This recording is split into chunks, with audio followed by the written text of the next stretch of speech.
संदीप गोटे जी भोपाल से।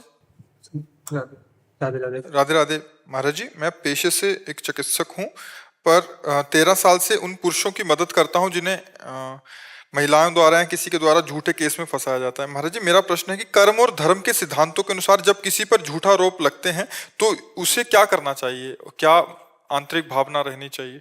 देखो, पहली बात है, जब हमारे ऊपर झूठा आरोप लगे तो हमें पूरा प्रयास करना चाहिए अपने को सत्य साबित करने का।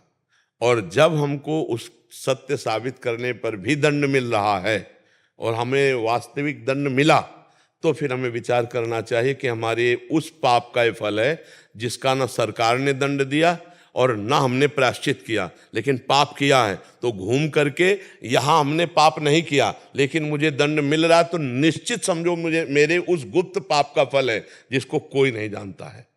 कई ऐसे गुप्त पाप हमारे द्वारा होते हैं जिनका ना भारत सरकार से दंड मिला है और ना भगवान के द्वारा दंड मिला है, तो वो कर्म हमको दंड देगा, ऐसी जगह फंसाएगा जहां हम बिल्कुल गलत नहीं है पर हमको वो दंड भोगना पड़ेगा। पक्का वो हमारा पूर्व का प्रारब्ध है, पक्का पूर्व का प्रारब्ध है। एक आदमी ने किसी महिला से प्रियता करके और उसको बाद में छल करके मार दिया और अपने ही घर में गाड़ दिया और कोई नहीं जान पाया और कहीं बाहर से फंसा के लाया था, ऐसा हो गया। बहुत अच्छे से जीवन चलने लगा। सामने एक स्वर्णकार की दुकान भी थी और घर भी था, और घर में ही दुकान खोले हुए था और 2 पुलिस कर्मचारी उसकी सुरक्षा के लिए आया करते थे। और वो बहुत बेईमान स्वर्णकार था, मतलब छल कपट करना, असली स्वर्ण को नकली करके, से कई तरह से मिलावट करके बहुत। और वो जो दोस्त की सुरक्षा में आते थे वो उसकी पोल जानते थे, तो उसको कुछ वो देता रहता था। ऐसा होते हैं, छल कपट वाले आदमी भी होते हैं, छल कपट वाले रक्षा सूत्र विधान वाले भी होते हैं। अब एक दिन किसी अच्छे स्वर्ण के उसमें उसको लाभ मिला, तो ये बात जब उन कर्मचारियों ने देखा तो उसे कहा हमें अच्छा दाम दीजिए। उन्होंने नहीं दिया तो रात्रि में आके प्लान बना, बहुत वर्षों से मिलजुल रहे थे, स्वर्णकार को मार दिया, एक अटैची में बंद किया और बॉक्स में सारी, जहां सब पता था, वो संपत्ति और स्वर्ण लिया और निकल ही रहे थे कि वो आदमी लोग शंका करने निकला। कौन? जो बहुत पहले, कई वर्ष पहले किसी महिला को लाकर ऐसा अत्याचार करके मार के और अभी तक बिल्कुल फ्रेश था। उसने देखा, उसने कहा ये क्या तुम 2 बाक्स लिए हो, इसका मतलब? तो उन जो सरकारी कर्मचारी थे उन्होंने कहा देखो, अब तुम तो देख लियो, तुम कुछ हिसाब किताब हमसे ले लो और जाओ अपने घर। तो उसने कहा आप गलती नहीं करूंगा, मतलब अंदर से निकला उसके कि पीछे जो गलती हो गई अब गलती नहीं करूंगा। उसने कहा 1 पैसा नहीं लूंगा, ये बात हम। तो उसने कहा देखो, हम लोगों के हथकंडे बहुत होते हैं, अभी हमारी बात मान जाओ नहीं तो हम 2 मिनट में फंसा देंगे। तो उनका बिल्कुल नहीं, हम नहीं, बिल्कुल राजी नहीं होंगे, तुम गलत कर रहे हो। और उसको ये पता नहीं क्यों मार के ले आए, दोनों बाक्स रख दिए और दोनों पकड़ लिए, हल्ला मचाने लगे। अब वहां लोग इकट्ठे हुए, बोले पता नहीं है 2 बाक्स लेकर कहां जा, जो खोला तो अरे बोले देखो स्वर्णकार को मार के उसकी धन संपत्ति, उसके ऊपर पूरा ब्लेम लगा दिया। अब वो जब कई वर्ष मुकदमा चलता है तब सजा होती है, तो जब सजा देने का नंबर आया तो रो करके बोला जज से कि किसी भी तरह से मैं इस केस में कहीं भी कुछ भी नहीं किया, मैं लघु शंका के लिए निकल रहा था, बस देखा इन लोगों ने ऐसा ऐसा ऐसा। कई वर्ष रुपया पैसा लगा, बहुत परेशान। जज ने तारीख आगे के लिए बढ़ा दी, उसके आंसुओं में दम थी, तो उसने खेल रचा, एक आदमी को मृत घोषित किया अपने ही परिकर में। वो मरा नहीं था और कहा कि अपने ही लोगों द्वारा इसका अंतिम संस्कार किया जाए। उसको भी बुलवाया और उन कर्मचारियों को भी बुलवाया और कुछ देर सब साथ गए। फिर जब वो 2 अलग बैठे हुए, उसको संस्कार स्थान में ले गए, अलग अलग सब बैठ गए, तो दोनों जो सरकारी कर्मचारी थे वो गए, उससे कहा देखा जिंदगी भर काटेगा जेल, और ऐसे पैसे ले लेते ना तो तू भी और जज जो है उसके यहाँ शरीर में वो यंत्र लगा दिया जिससे वो डायरेक्ट सुन सके। तो उसने कहा चाहे मार डाला जाऊं, अब भी चाहे नरक जाऊं, चाहे जितना कष्ट मिले, अब मैं झूठ नहीं बोलूंगा, मैंने गलती जो की। फिर वो चुप हो गया। अब वो बार बार उसके अंदर पाप निकल रहा है उसका भी, मैं अब गलती नहीं करूंगा। जज ने पुलिस वालों को उनको बुलाया और कहा यंत्र फिट है उसके पास, आपका पाप रुका नहीं, आपने बोल दिया है, मुझे पता चल गया है, इसका पूरा का पूरा खेल आपका है। फिर उसको एकांत में बुलाया, बोले आप इतना बोल के रुक गए थे, अब नहीं करूंगा, तो आपने पहले कुछ किया क्या? अब वो चुप हो गया। बोले आप रो के कह रहे थे मैं झूठा हूं, मुझे इतना कष्ट मिला, मेरा पैसा खर्चा हुआ, यह हुआ, आप बताओ कुछ किया है? बिल्कुल आपको माफ कर दूंगा, केवल मैं जानना चाहता हूं कि आपको इतना कष्ट क्यों भगवान ने दिया। तो उसने कहा हम ऐसा ऐसा। तो अव्यक्त पाप ले कहां फंसा के उसको कितना कर। जज ने कहा कि जाओ, इतना ही तुम्हारा प्रायश्चित, अब आगे भगवान जो तुम्हें दंड दे, लेकिन ये दंड। तो हम लोग जो झूठी जगह में दंड भोगते हैं, यदि हमारे सफाई पेश करने पर और हम फंस गए, हमारी सफाई नहीं मानी जाती, तो पक्का आप समझ लीजिए कि 100% कोई ना कोई हमारा पाप जिसका हमने भोग नहीं भोगा, जिसका हमने कोई प्रायश्चित नहीं किया, पर वो पाप जो हमारा पीछे पड़ा है वो आकर हमको दंड दिया। ये हम आपको सत्य बात कहते हैं। अवश्य में भोक्तव्यम कृतम कर्म शुभाशुभम, जब तक हमारा कर्म नहीं होगा तब तक हमको दंड नहीं भोगना पड़ेगा। ऐसे बहुत से पाप अपने लोगों से हो जाते हैं जो गुप्त रूप से पड़े रहते हैं और हम उनका कोई प्रायश्चित नहीं करते। भ्रूण हत्या, गर्भ हत्या, व्यभिचार, कई ऐसे पाप पड़े होते हैं हमारे जीवन में जो हमारे अगला समय आने पर निर्दोष अवस्था में हमको दंड दे देते हैं, हमें फंसा देते हैं। आप समझ पा रहे हैं? तो हमें चाहिए कि फिर धैर्यपूर्वक भोगना चाहिए। गुरुजी मैं इन्हीं लोगों पे इन्हीं की हेल्प करता हूँ, इन्हीं का। अच्छी बात है, अच्छी बात है, अच्छी बात है। अगर निर्दोष को बचा सके अच्छी बात है, लेकिन अगर वो भोगला है तो आप बचा भी नहीं पाएंगे, वो फंस जाएंगे। नहीं फंस जाते? सबको तो नहीं बचा पाते होंगे, है? हाँ, उनका भोग है तो फिर उनको भोगना पड़ेगा। आप चाहे जितना उनको निर्दोष साबित करें, अवश्य में भोक्तव्यम कृतम कर्म शुभाशुभम। जी जी। प्रीति जी पंजाब से। राधे राधे महाराज जी। महाराज जी, ग्रस्त जीवन में दैनिक कार्य करते हुए भगवान की स्मृति हर समय बनी रहे और सब में भगवत दर्शन हो, पर यह संभव नहीं हो पाता। नहीं, संभव असंभव नहीं कह सकते आप, कठिन है लेकिन असंभव नहीं है। किसका प्रश्न है? असंभव नहीं, अभ्यास की शिथिलता के कारण आप ऐसा करें, नहीं तो युद्ध से बढ़कर कोई कठिन काम थोड़ी है। और भगवान श्री कृष्णचंद्र जी अर्जुन जी को ऐसी आज्ञा ही नहीं दे सकते थे जो असंभव हो। तो कहा मामुनिस्मर युद्ध च, मेरा स्मरण करते हुए तुम युद्ध कार्य करो। तो युद्ध कार्य से बड़ा तो कोई कार्य है नहीं। हमारा अभ्यास कमजोर है, इसलिए जब हम कार्य में लगते हैं तो हमारी कार्य में तन्मयता हो जाने के कारण भगवत विस्मरण हो जाता है, क्योंकि भगवत महत्व बुद्धि अभी नहीं उदय हुई। भगवत महत्व बुद्धि उदय हो जाने पर, जैसे भगवत महत्व बुद्धि का मतलब समझती है, जैसे हमें किसी कार्य के करने से 500 रुपये का लाभ होगा, लेकिन हम 30 मिनट भगवान को भूल गए, तो 500 रुपये से ज्यादा अधिक महत्व भगवान का नहीं रहा। 500 रुपये का महत्व अधिक होगा, क्यों? भगवान को भूल गए। अगर भगवान के प्रति ऐसा महत्व हो जाए कि भगवान का स्मरण सबसे बढ़कर है, त्रिभुवन की राज्य लक्ष्मी देने पर भी जो आधे पल के लिए अपने प्रभु का स्मरण न छोड़े, उसे भक्त कहते हैं। तो हमारा महत्व भगवान पर नहीं है और हमारा अभ्यास कमजोर है, इसलिए असंभव सा लग रहा है, असंभव नहीं है। असंभव होता तो लाखों ऐसे भक्त हो गए हैं जो भगवान के सुमिरन में रात दिन मगन रहते हैं, अब भी हैं, एक क्षण के लिए भी भगवान का चिंतन नहीं छूटता। ऐसे महान भागवत है जिनका लक्ष्य बन चुका है प्रभु, कैसे छोड़ सकते हैं? चिंतन अंदर का होता है। चिंतन की प्रधानता कैसे होती है? जैसे परदेश गए हुए पति की, उसकी पत्नी चिंतन करती, सास की सेवा करती है, अपने देवर की सेवा करती है, घर में सोनी, लेकिन उसका चित्त बार बार अपने पति से ही बातें करता है, बार बार अपने पति का चिंतन करता है, उन्हीं की शुद्ध रहती है। ऐसे ऐसे हमको अपने भगवान का चिंतन करना है। लीप रहे हैं, पोत रहे, गोपीजनों के चरित्र को पढ़ के देखो, धान कूट रहे हैं, गाय दू रही हैं, पतियों की सेवा कर रहे हैं, लेकिन मुरारी पादार्पित चित्तवृत्ति, एक एक वृत्ति कृष्ण में समर्पित है। इसलिए गोपीजनों को प्रेम की ध्वजा कहा गया है, इसलिए गोपीजनों का उदाहरण दिया, यथा ब्रज गोपी का नाम। तो हमारा अभ्यास कहीं कमजोर है और कहीं ना कहीं हम प्रभु से बढ़कर अभी संसार को मान रहे हैं। नहीं तो छूट कैसे गया, भगवत चिंतन कैसे छूट गया? कौन सी ऐसी वस्तु, व्यक्ति, स्थान, परिस्थिति है जो हमें हमारे लाडले प्रभु के चिंतन से विलग कर दे? इसका मतलब अभी वो महत्व नहीं जगा है। तो हम सत्संग सुनते रहें, हम भगवान के चरित्रों का गायन करें, जैसे श्रीमद् भागवत है, श्रीमद् रामचरितमानस है, श्रीमद् भगवत गीता है, इनका हम गायन करें और इनका श्रवण करें और इनका मनन करें और परिवार की सेवा को भगवान की सेवा माने, तो धीरे धीरे हमारा चिंतन भगवदाकार होने लगेगा। जब तक हमारा भगवत विस्मरण होने पर हृदय नहीं जलता, तब तक हम भक्त कैसे? तद विस्मरणेन परम व्याकुलतेति, प्रभु को हम भूल गए और हमारा हृदय नहीं जल रहा।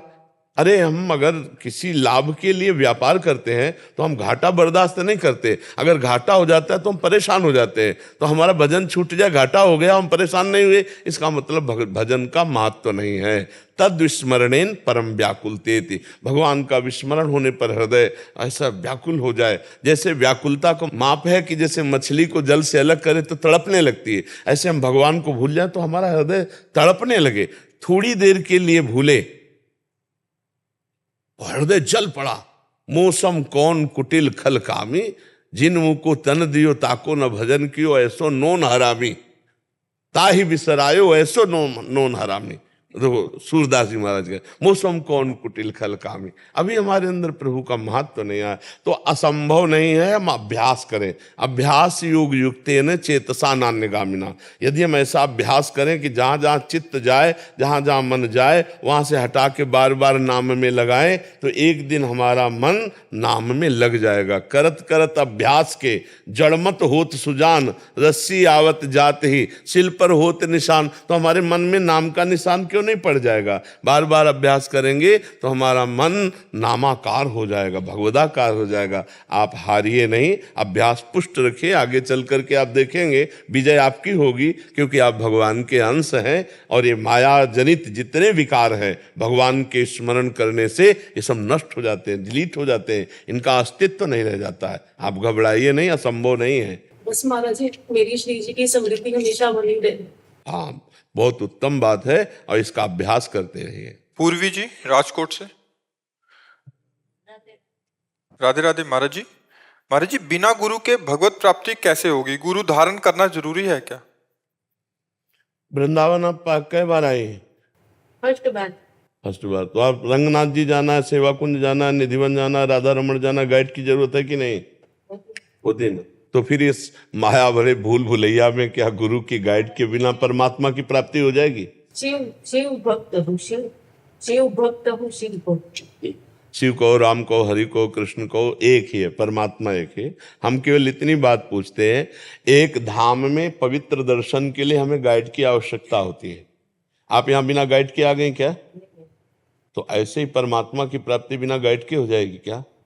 इस संसार की भूल भुलैया में गुरु रूपी गाइड ना मिले तो हम नहीं पहुंच सकते। पर चाहे शिव विरंच सम होई, गुरु बिन भवनिधि तरे न कोई। बिना गुरुदेव की कृपा के परमार्थ कैसे जागृत हो सकता है? आप यहाँ सुन रहे हैं, आप इस पर चलना चाहेंगे तो आपको हमारी बात माननी पड़ेगी ना। तो बस जिन संत की बात मान ले वही गुरुदेव है। बात मानकर चलना ही तो गुरुदेव है। हम कह रहे राधा राधा जपो, कृष्ण कृष्ण जपो, शिव शिव जपो, हरि हरि जपो, जपो, हो गई बात। और सत्संग सुनो, अपने आप मार्ग प्रशस्त हो जाएगा। तो कहीं भी कोई भी नाम जप करे तो किसी न किसी संत के मुख से तो निकला हुआ है, बस पकड़ लो उसको।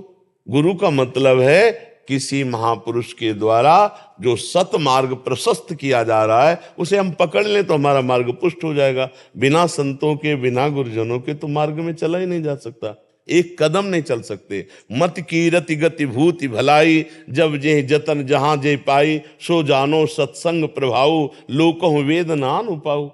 मति गति कीर्ति जो कुछ भी विभूति आज तक किसी को प्राप्त हुई वो संत से प्राप्त हुई। अगर संत न मिले तो परमार्थ का मार्ग ही पुष्ट नहीं होगा। तो कैसे चल पाएंगे? जैसे कहते हैं हम भगवान को गुरु बना करके परमार्थ में चल रहे, तो भगवान तुम्हें डांटेंगे क्या? भगवान तो अनंत जन्मों से तुम्हारे हृदय में गुरु बने बैठे रहे, एक भी बात मानी क्या? वो तो कहते हैं हर गलत काम में कि मत करो, मानता है कोई उनकी बात? भगवान डांटेंगे? जब प्रगट में गुरुदेव की दृष्टि हम पर पड़ती है और हमें दुलार और शासन दोनों मिलता है कि आज के बाद अगर ऐसा हुआ तो आपके ऊपर दंड विधान लागू, तो डर लगता है कि गुरुदेव के सामने जाएंगे, अगर कोई गलती हो गई तो हमारे को डांट ले। प्रगट में हमें माँ के जैसा दुलार और माँ की जैसी डांट देने वाला गुरुदेव चाहिए, तभी हम भगवत प्राप्त हो सकते हैं। अन्यथा मन को संभालना बहुत कठिन बात है। भगवान तो पहले भी हृदय में बैठे थे, अब भी हृदय में बैठे, आगे भी बैठे रहेंगे और दुर्गति नहीं रुकेगी। बाहर हमारे को चाहिए क्योंकि हम बहिर्मुख हैं। बाहर रूप धर करके बंदों गुरुपद कंज, कृपा सिंधु नर रूप हरि, महामोहतम पुंज, जासु बचन रवि करनिकर। जब गुरुदेव बाहर से हमें पकड़ते हैं, डांटते हैं, तब हम अंदर के भगवान को जान पाते हैं। अंदर के भगवान तो सबके हृदय में बैठे, पर दुर्गति किसी की नहीं रुक रही है। जब बाहर भगवान मान लेते हैं, गुरु ब्रह्मा गुरु विष्णु गुरुदेव महेश्वरा, गुरु साक्षात परब्रह्म तस्मै श्री गुरुवे नमः, तब फिर अज्ञान रूपी अंधकार का नाश करने के लिए उनके वचन सूर्य के समान हमारे हृदय में प्रकाशित हो जाते हैं। बिना गुरु के भगवान को गुरु की जरूरत है क्या?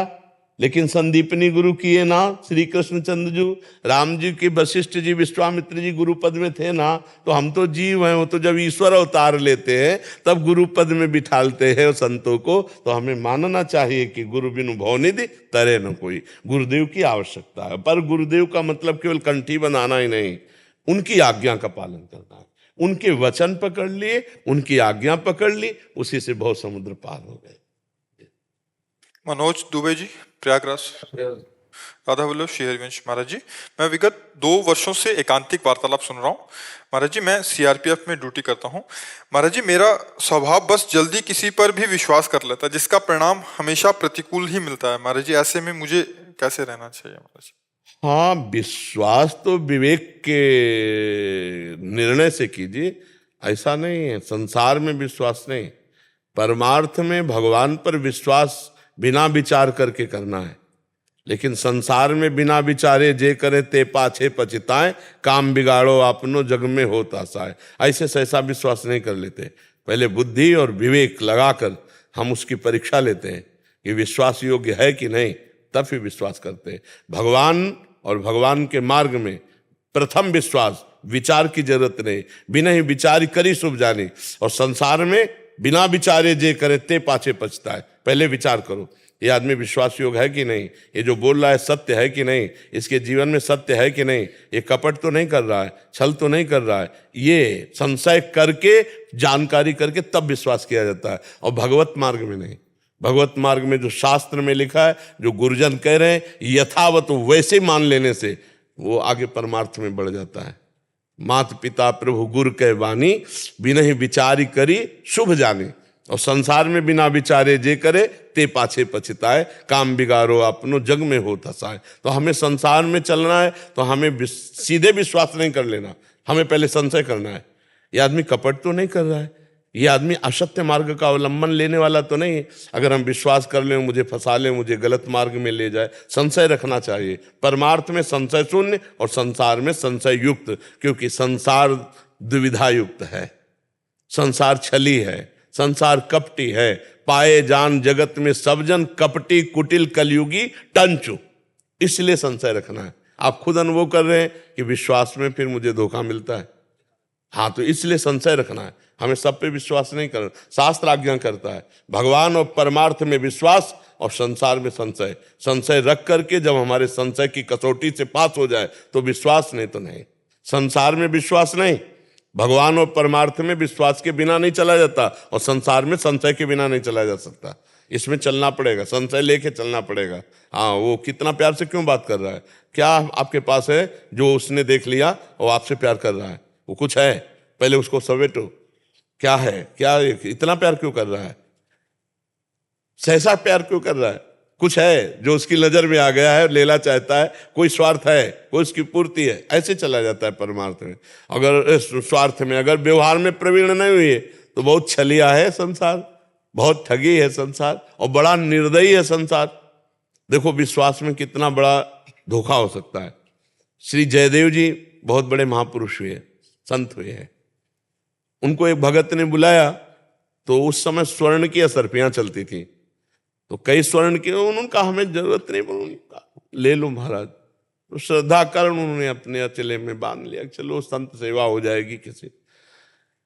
4 लोग मिले, दंडवत किए। पहली दृष्टि में देखा कि ये एक होता है श्रद्धा से दंडवत करना, और एक होता है प्रलोभन से दंडवत करना। प्रलोभन वाली दंडवत में अलग ही होता है, श्रद्धा वाली में अलग होता है, वो पहचान होती है संतों की। उन्होंने देख लिया कि अच्छा हमारे पास असरफियां इनके लिए दंडवत कर रहे हैं, और जंगल का रास्ता था, तो रुक गए। उन्होंने कहा सुनो भाई, तुम्हें असरफियां चाहिए ना, फालतू नाटक करने की जरूरत नहीं है, ले लो असरफियां, हमको इनसे कोई मतलब नहीं। वो से दुष्ट, उन्होंने सोचा है बहुत प्रवीण आदमी, असरफियां क्यों दे दिया, इसका मतलब असरफियां अभी दे दिया और आगे ये रिपोर्ट करके हमको फंसाएगा। तो सोचे देखो दुष्ट आदमी दुष्टता है। तो उन चारों ने विचार किया कि ये हमको फंसा ना पावे, इसलिए इसको पहले ही हम असरफी दे दी, पर उन चारों ने हाथ पैर काट के कुएं में डाल दिए। असरफी दे दी, तुम्हें असरफी मिल गई थी, लौट जाओ तुम। लेकिन उन्होंने कहा ये बहुत प्रवीण है, ये हमारे फंसाने के, दुष्ट आदमी दुष्टता का ही चिंतन करता है, और सीधे सरल आदमी संत महात्मा तो उनके हाथ पैर काट के कुएं में डाल दिए। अब वो भगवान के भक्त थे, जय जगन्नाथ जय जगन्नाथ भगवान का स्मरण कर रहे थे। तो एक राजा निकला वहां से अपने सैनिक, तो आवाज सुनाई दी, तो कुएं में गया। जब उनको निकाला तो जान गए, अरे तो जयदेव जी हैं। अपने राजमहल में ले गए, बड़ी औषधियों का लेप किया। अब जयदेव जी से पूछा कि भगवान की प्राप्ति का सहज उपाय क्या है, तो उनका संत सेवा। यदि रोज संत सेवा हो, भगवान नाम कीर्तन हो, संतों की जूठन खाने को मिले, संत जय जयकार करे, तो निश्चित भगवान प्रसन्न हो जाते। तो उन्होंने संत सेवा की। अब उन चारों चोरों ने सोचा, उनको तो पता नहीं था, तो चारों ठग जो चोर थे जिन्होंने हाथ पैर काट, और उन संतों के दर्शन के लिए जयदेव जी बैठते थे, हाथ पैर कटे ऐसे आसन पर बैठते, और जो संत जन जाते सबको ऐसे दर्शन कर। चोरों ने देखा तो आपस में ये वही है जिसको काट के कुएं में डाला था। अब जयदेव जी ने देखा कि ये वही है जिन्होंने काट, तो जयदेव जी ने राजा को बुलाया और कहा ये 4 लोग मेरे बड़े पूज्य और पहचान के संत हैं, ये जितना जो कुछ मांगे उतना इनको दे देना। अब उनके तो होश खराब थे चोरों के कि पता नहीं राजा से क्या कह के हमको दंड दे। राजा गए, प्रणाम किया, खवाया पिया और कहा महाराज खजाने के पास ले गए, आप जितना चाहो ले जाओ।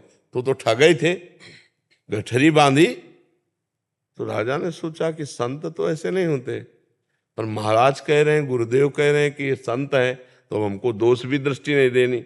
अब वो बड़ी बड़ी गठरी बांध लिए चारों रत्न और असरफियों की। तो उनका महाराज आप लाद के ले जाओगे तो अच्छा नहीं लगेगा, हमारे आदमी ले जाएंगे, आप जहां कहोगे वहां पहुंचा देंगे। तो राज सैनिक, रास्ते में राज सैनिकों ने पूछा कि आज तक ऐसा सम्मान हमारे गुरुदेव ने किसी संत का नहीं कराया जैसा तुम्हारा करवाया, क्या तुम खास हो? तो उस दुष्ट स्वभाव के थे, तो उन्होंने कहा तुम्हारे गुरुदेव जो है ना वो पाप कर्म किए थे, इसीलिए उनके हाथ पैर कटवा दिए गए थे। मतलब बिल्कुल झूठ बोलते, जो ही इतना झूठ बोले सो धरती फटी और सब आ गए, क्योंकि अब नहीं सह सकते थे। इस इतना दंड देने के योग्य अपराधी को भी सम्मान दिलाया हाथ पैर कटने के बाद भी, और फिर वो उनके प्रति दोष दर्शन। तो उनका तो जो दुष्ट होते हैं वो आखिरी श्वास तक दुष्टता करते हैं, उन पर विश्वास नहीं करना चाहिए। जैसे जयदेव जी के साथ हुआ ना, ऐसे ही कोई भी हो, अगर दुष्टों के साथ विश्वास किया जाए तो विश्वासघात ही करेंगे, वो आपकी हानि ही करेंगे। इसलिए संशय करना चाहिए। कोई भी व्यवहार संसार में करो तो उसमें संशय रख के करो, और परमार्थ में कोई कार्य करो तो विश्वास रख के करो। परमार्थ विश्वास लायक है और संसार संशय लायक है। समझ पा रहे आप जी? महाराज जी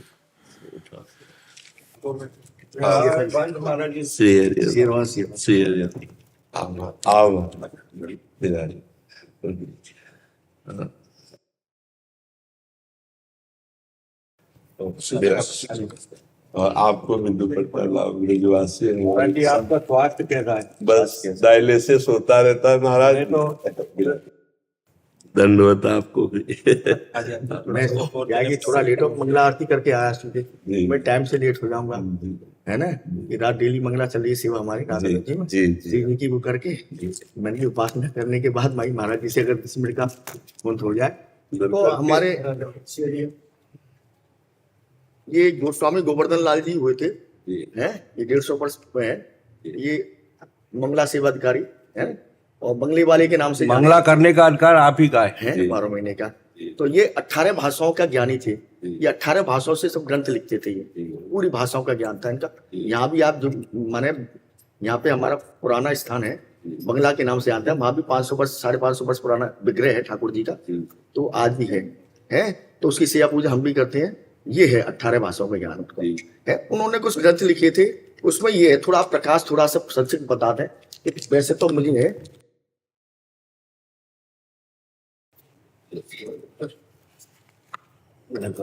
ये आपके द्वारा ही ये भाग में लिखा था कि आप इसको उद्गार करेंगे, बताएंगे। राधा वल्लभ की भक्ति भावना। आचार्य श्री हित हरिवंश चंद्र गोस्वामी, स्वरूप बंसी। बंसी का स्वरूप हित स्वरूप सो विविहिये, हित कर बंसी माई, और सखी स्वरूप सखीन सो यो हित निकट रहाए। स्वरूप में केवल बंसी ही नहीं, जब बंसी आएगा तो उसकी व्याख्या होगी। बंसी का स्वरूप क्या है तो बोले हित स्वरूप सो विविहिये, प्रिया प्रीतम के हृदय में परस्पर आसक्ति के रूप में। लालजू के हृदय में लाडलीजू की आसक्ति और लाडलीजू के हृदय में लालजू की आसक्ति। नागरी नवकिशोर मिथुन मनस चोर, यहां आसक्ति का तात्पर्य नागरी नवकिशोर और मिथुन मनस चोर। लाल मरकत मन छबीलो तुम जो कंचन, हमारी प्यारी जू और प्यारे जू ये परस्पर एक दूसरे के चित्त को चुरा रहे हैं। उभय गुणगन मात। बंसी का स्वरूप पहला जो अव्यक्त रूप से प्रिया प्रीतम के हृदय की आसक्ति रूप में, दूसरा वही प्रेमाशक्ति कर कमल में बंसी रूप से, तीसरा वही हित सजनी रूप से। निकुंज में प्रिया प्रीतम की नित्य सेवा में प्रधान सहचरी हित सजनी के रूप में विराजमान। आचार्य रूप में श्री हित हरिवंश चंद्र गोस्वामी और स्वरूप में बंसी और प्रिया प्रीतम की परस्पर प्रेमाशक्ति और हित सजनी स्वरूप। मंत्रदाता गुरु श्री जी, हितजू पहले श्री जी। व्यासनंदन व्यासनंदन व्यासनंदन गाइए, जाको हित नाम लेत दंपति रति पाइए। रास मध्य ललितादिक प्रार्थना जो कीनी, करते सुकुमारी प्यारी बंसी तब दीनी। सोई कलि प्रगट रूप बंसी बपुधार्यो, कुंज भवन रास रवन त्रिभुवन विस्तार्यो। गोकुल रावल सुठाम निकट बाद राजे, विदित प्रेम रास जन्म रसिकन हित काजे। तिनको पिय नाम सहित मंत्र दियो श्री राधे, सतचित आनंद रूप निगम अगम साधे। श्री वृंदावन धाम तरनिजा सुतीरवासी, श्री राधापति रति अनन्य करत नित खवासी। अद्भुत हरियुक्त वंश भनत नाम श्यामा, जय श्री रूपलाल हित चित दे पायो विश्रामा। गुरु मंत्रदाता स्वामिनी श्री लाडलीजू महाराज, हितजू की गुरु, और हम सबके गुरु हितजू महाराज, उन्हीं से मंत्रदाता। धाम श्री वृंदावन, इष्ट श्री श्यामा महारानी, श्री श्यामा जो हमारी। राहो को काहू मन दिए, मेरे प्राणनाथ श्री श्यामा शपथ करो तन छिए। महाप्रभु का वचन है मेरे प्राणनाथ श्री श्यामा। तो फिर लालजू को क्या मानते हैं? तद्भावोत्सवता परम भवतु में तत्प्राणनाथे रति। हे लाडलीजू, आपके भाव उत्सव के लिए आपके प्राणनाथ में मेरी रति हो, लेकिन मेरे प्राणनाथ श्री श्यामा, इष्ट श्री स्वामिनी जो, प्रिया जो। और जहां हमारे प्रिया प्रीतम का नवीन नवीन रास और विलास हो रहा है, नौ निकुंज अभिराम श्याम संग नीको बन्यो समाज, जैसे हित हरिवंश विलास रास जुत जोरी अविचल राज। ये यमुना जी के मंडलाकार के मध्य में, इसलिए क्षेत्र श्री यमुना जी, यमुना जी के कंकणाकार मंडलाकार मध्य की जो भूमि है ये रास भूमि है, ये नित्य विहार भूमि है। नौ निकुंज अभिराम श्याम संग नीको बन्यो समाज, जैसे हित हरिवंश विलास रासजुत जोरी अविचल राजू। इसी भूमि में जो कंकणाकार यमुना जी है, यही क्षेत्र है हमारे प्रिया प्रीतम के नित्य विहार भूमि का। और उपास्य देव के रूप में जो हमारे इष्ट प्रकट हुए वो श्री राधा वल्लभ लाल जी है। रूप बेली प्यारी बनी सुप्रीतम प्रेम तमाल, दो मन मिलिए कह भय श्री राधा वल्लभ लाल। और वृषभानुपुर मतलब हमारी प्यारी जू का जो प्राकट्य स्थल है, यहां जो शाला शब्द है, यहां शायद प्राकट्य स्थल शब्द से है। इष्ट महारानी श्री श्यामाजू और क्षेत्र श्री यमुना जी जहां का विलास भूमि, और उपास्य देव के रूप में दोनों मिलित रूप श्री राधा वल्लभ लाल, और महारानी जी का प्रादुर्भाव स्थल श्री वृषभानुपुर। और सुख विलास जहां प्रथम शुरू हुआ वो संकेतवन प्रेम सरोवर, इसमें लिखा संकेत। हाँ, जहां में आप भी समझ रहे हैं ये संकेत वन क्या है। हाँ, अब पता चल गया कि हाँ, प्यारी जू और प्यारे जू के संकेत के मिलन की पूरी चर्चा 42 लीला में ब्रज लीला के अंतर्गत है। उसमें जब आप स्वाध्याय करेंगे तो उसमें प्रथम मिलन जो लाडली लाल का है वो संकेत वट में है।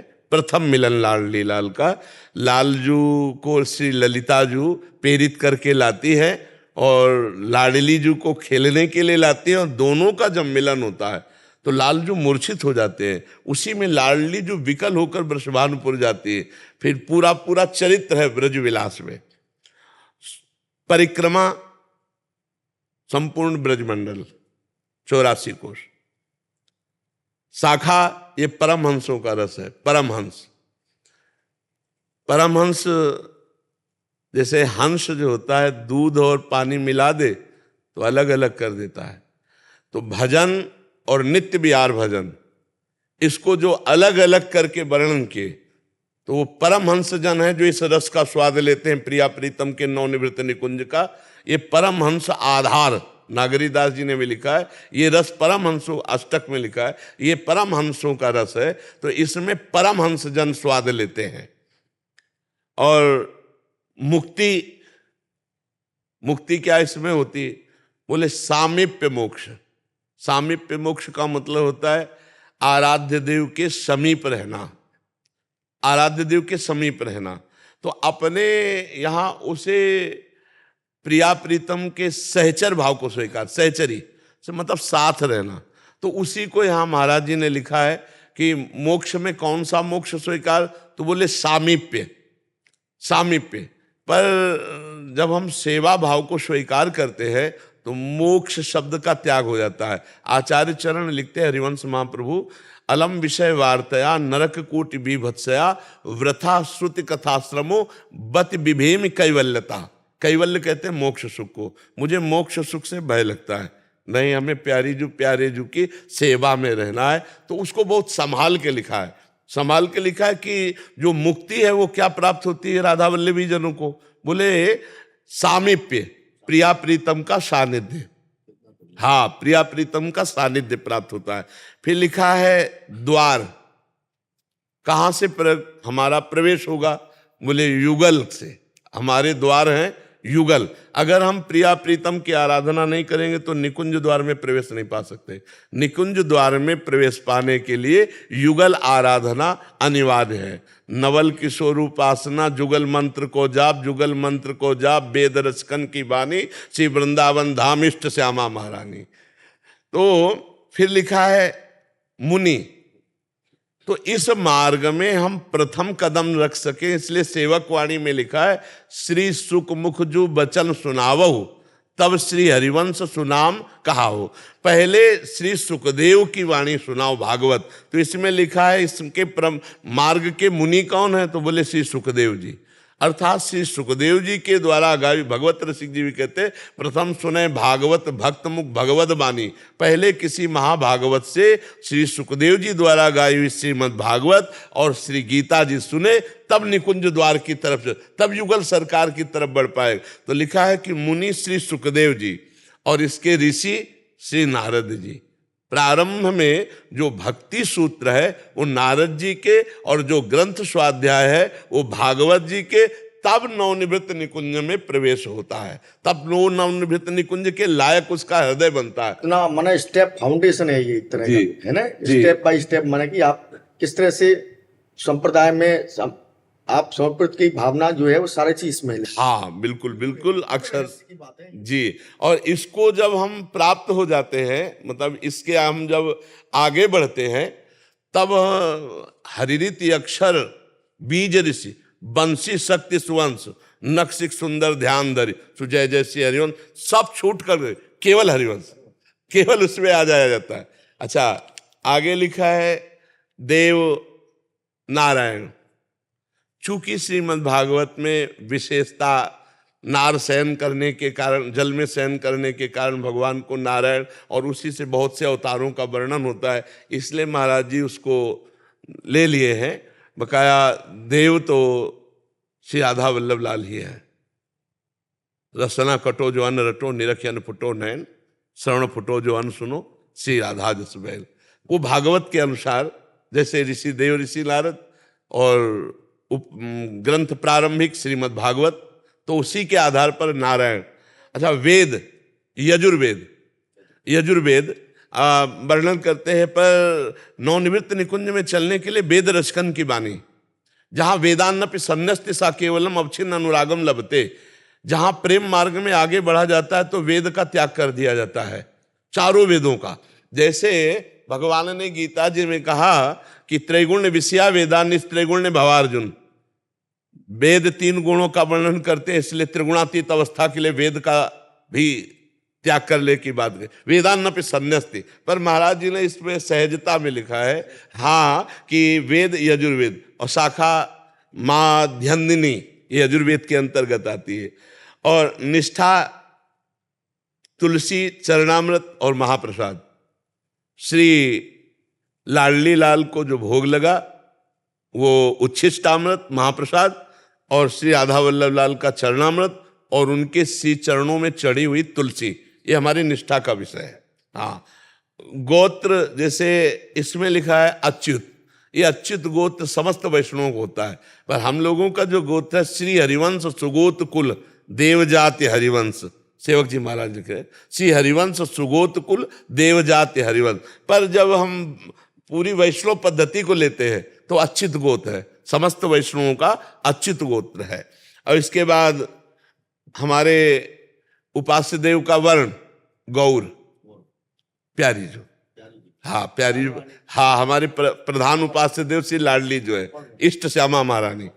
हाँ, और प्राप्ति युगल सेवा, श्री राधा कृष्ण की सेवा। हमारी साधना की जो फलीभूत स्थिति है वो प्रेम से तुलसात सेवा श्यामा श्याम की कीजय मन ई भांति दिन दिन प्रति अनुराग सो द्रवित होकर रात दिन प्रिया प्रीतम की सेवा में अपने चित्त को सहचरी भाव से जोड़ना। संग रसिक अनन्य संतों का, इष्ट मिले और मन मिले मिले भजन रस रीति, तहा निसंग को मिलिए तासो कीजे प्रीति। रसिक जनों का संग और सेवा श्रृंगार। हाँ, युगल सरकार को हर समय दुलार करना, उनको सुख पहुंचाना, उनको श्रृंगारित करना। और ब्रजमंडल में प्रधान कुंड आराध्य देव का राधा कुंड, तो महाप्रभु की बैठक भी है राधा कुंड में, बैठक है। और बट श्री बंसी बट पदों में भी आया है, बंसी बट का बहुत जगह वर्णन आया है।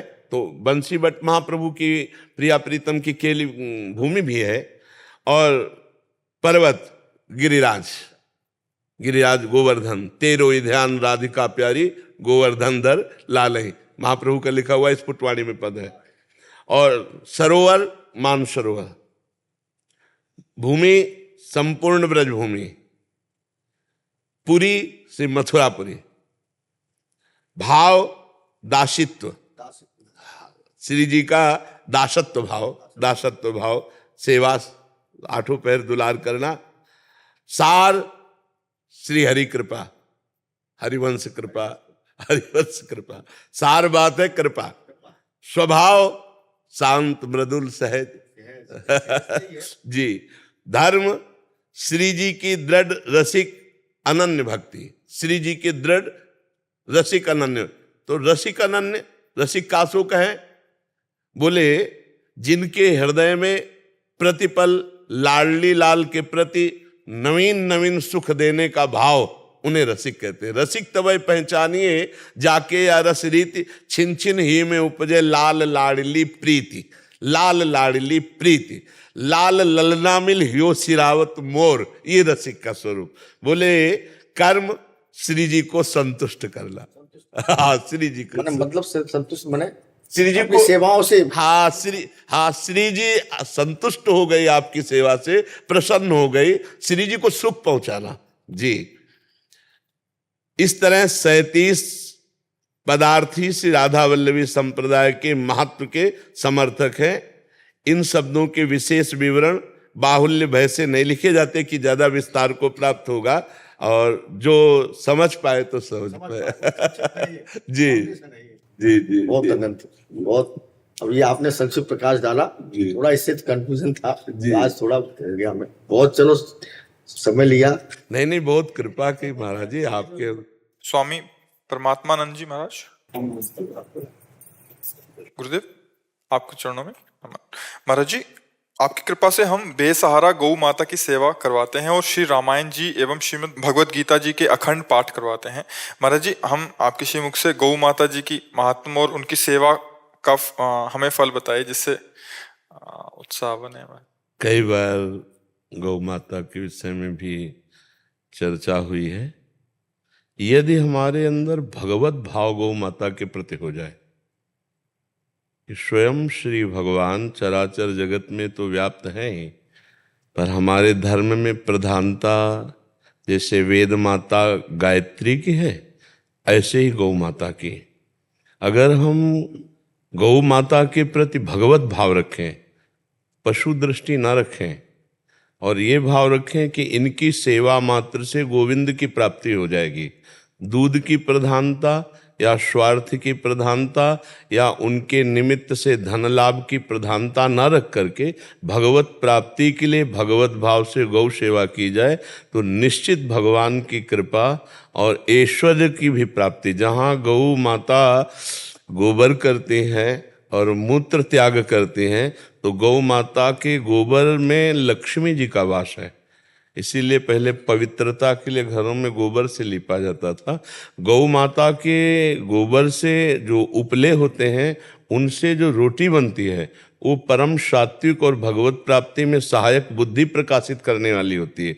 और जो गौ माता के रोम रोम में जैसे ऐसे हाथ फेराया जाए, तो जैसे तीर्थों के अवगाहन से पवित्रता होती, तो गौ माता के रोम रोम के स्पर्श मात्र से पवित्रता होती है। पर आज भगवत भाव क्षीण होता जा रहा है।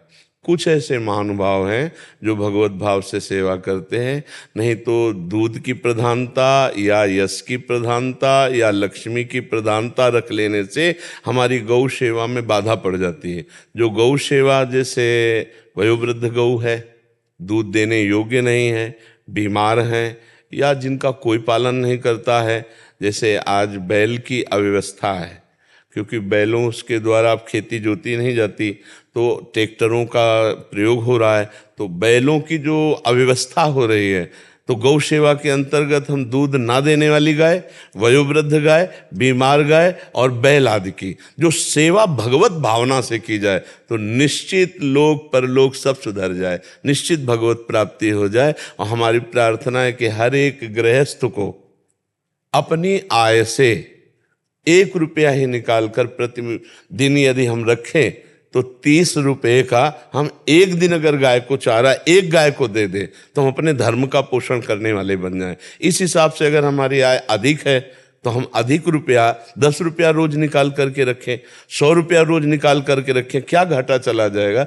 और वो हम जहाँ उचित गौ सेवा हो रही है वहाँ अगर हम पहुँचाएं तो बहुत से ऐसी गौएं जिनका बहुत तरह से दुख हो रहा है, जैसे गौएं छोड़ दी गई तो प्लास्टिक खा रही हैं। एक दृश्य हमने देखा कि एक गौ का ऑपरेशन किया गया तो उसके पेट से एक बोरा भर प्लास्टिक निकली।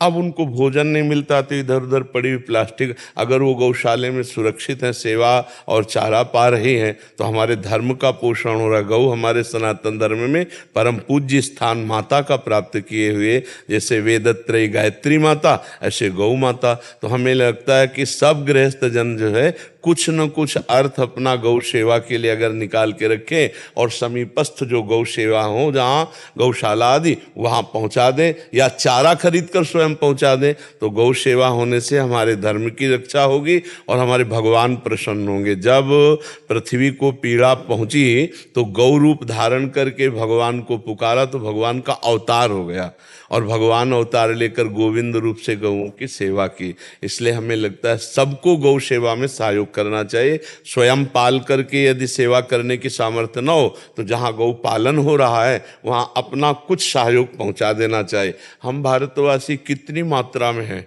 अगर हम एक एक थोड़ा थोड़ा सहयोग करें ना तो हमारी गौएं बहुत सुखी हो जाएं, बहुत आनंद हो जाए। और जहाँ गौ और धर्म संत जन ये सब फलीभूत होते ना वो देश सुखी होता है।